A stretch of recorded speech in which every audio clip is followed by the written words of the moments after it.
Welcome back. To change the default font in Microsoft Excel so that all new workbooks open with your preferred font style.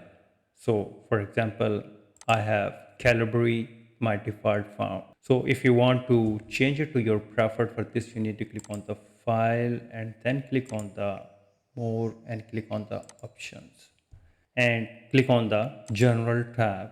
So in the General tab, scroll down to the section that labeled when creating new workbooks, and then you need to locate use this as the default font, and you need to select your desired font from the drop down list.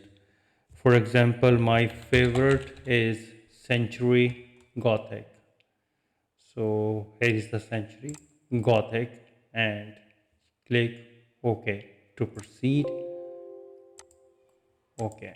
And now you need to restart the Excel to change takes effect.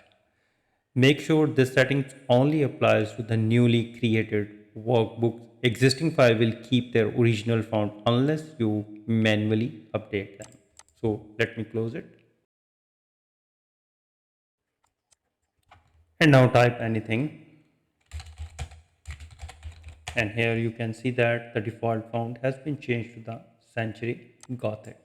So this way you can change default font in Microsoft Excel. If you think this video is helpful, please support my channel. Thanks for watching.